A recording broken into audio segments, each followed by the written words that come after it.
Ladies and gentlemen, I am on a weight loss journey. I am down 70 pounds and counting. So I hit that point in my weight loss where my friends and family are going, Chris, what's your secret? What's your secret? How are you losing all that weight?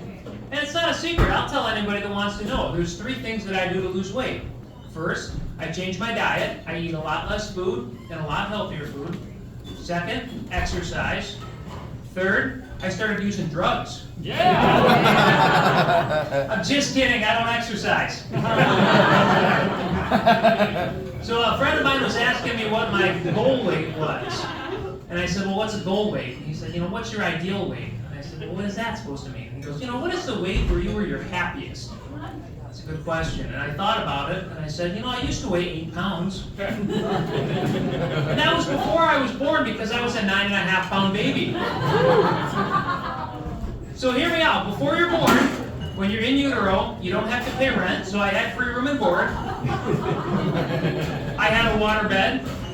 I had cable. Times were pretty good.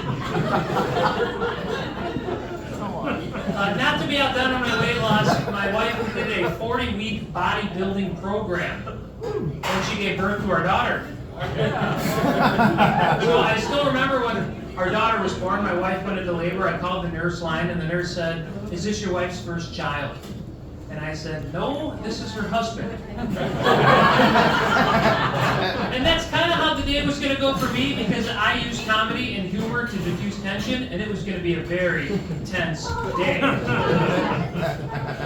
So we get in the car, I drive to the clinic, and I make the mistake of telling the midwife that I do comedy. And I say that's a mistake because when you tell somebody you do comedy, one of 2 things happen. They either say, tell me a joke, or they proceed to audition for Last Comic Standing. And given the situation, my wife did not want to hear jokes from anybody. So I was kindly asked to maintain a vow of silence until spoken to. Okay. So the moment comes for the big push. And the midwife nervously goes, it's going to be okay, Amy. It'll all be over soon.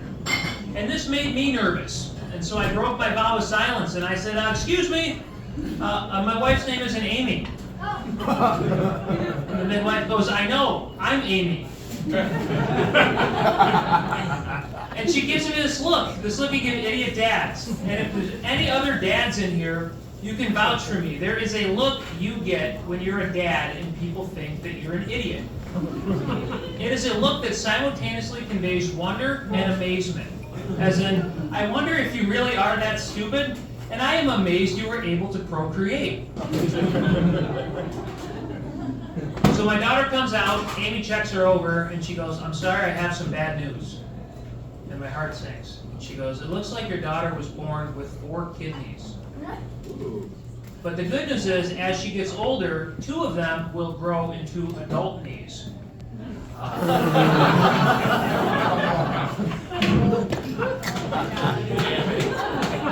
So she was fine.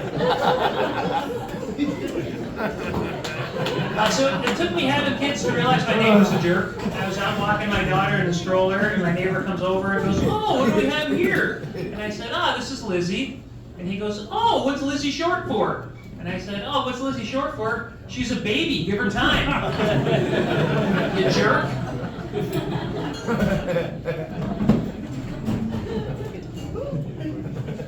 So you guys are in for a treat. In addition to comedy, I also do magic. So I've got 3 kids now, and the other day before breakfast, I was showing my kids this magic trick where I can take a quarter, have it disappear, and then have it reappear behind their ears. And my kids were not impressed. They did not react. I said, come on kids, this is an amazing trick, aren't you impressed? And my oldest kid goes, I would be more impressed if you just made pancakes. So for those of you that are wondering how that trick is done, I'm going to break a rule of magic and give you a little hint. Ooh.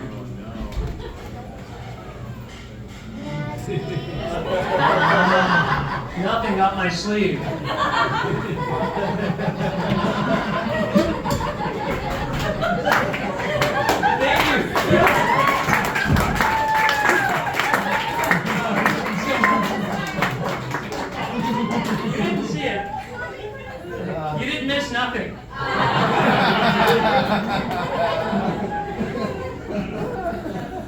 So I've got 3 kids, and I've noticed a difference between parenting the first kid and the third kid. With the first kid, you try to coddle them, keep them safe from everything, make sure nothing bad happens to them. And now I'm at the point with the third kid, when anybody smiles at him, I'm like, here you go, I'll be back in 20 minutes. So my youngest son is 7 months old, and he's discovered the sandbox we keep in the living room.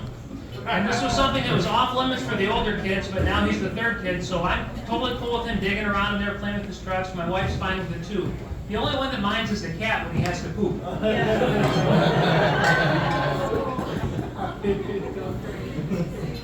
So when kids are born, they're a total blank slate, and it's our job as parents to teach them everything they need to know. And so I thought it would be fun with my youngest kid to teach him that when we greet people, instead of giving them kisses, we greet people by biting them on the nose. So now when you pick up my baby, he goes, ow, and just chomps on your nose. And this was cute at first, and then he grew teeth. Then it was hilarious. The best part about it is when I hand him to strangers now, it guarantees they bring him back. Usually they're going, you can take him back, he bit me. Excellent parenting. So instead of sending my kids to daycare, I send them to Spanish Immersion Academy. So I thought Spanish Immersion Academy would better prepare them for middle-class white privilege. So I don't speak Spanish, and my kids' teachers don't speak English, but they do a great job taking care of my kids. And so I'm always telling them mucho, mucho, mucho, because I know it means a lot to them.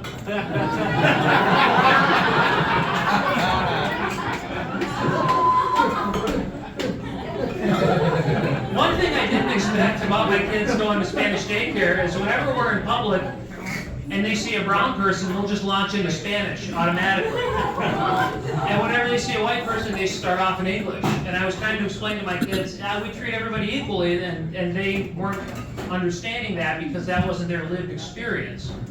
So to make my point, I took them out for Indian food. By the time the check came, they understood.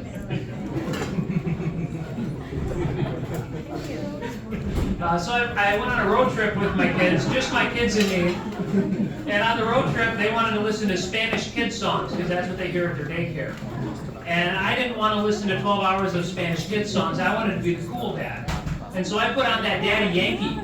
And so I pulled it up on YouTube and put it on repeat, and we were just rocking out to Gasolina on the entire trip. And after a couple of hours on the road trip, listening to Gasolina, I'm in the front seat of the car like, El gusto gasolina! And my kids are in the back seat like, Dame más gasolina! To me, I'm like, Elegante gasolina! My kids in the back, Dame más gasolina! It was the most fun I've ever had on a road trip. So after like 6 hours of this, it got a little old, and so I took it off a repeat, and we just started listening to random songs in Spanish, whatever YouTube recommended. And so we're rocking out to 5 or 6 Spanish club songs, and then I look down at my phone, and I see a bunch of half-naked ladies dancing around. And I thought, this is probably not the best thing for young, impressionable kids to be listening to. And so I said, hey kids, do you know what they're saying? And my oldest goes, yeah, I think so. I said, well, do you want to translate it for me? And he goes, yeah, I think they're playing hide and seek. I said, okay, hide and seek. Why do you say that? And he said, well, he said he's going to take something and put it somewhere she's never looked before. So after that, we switched to El Baby Sharko.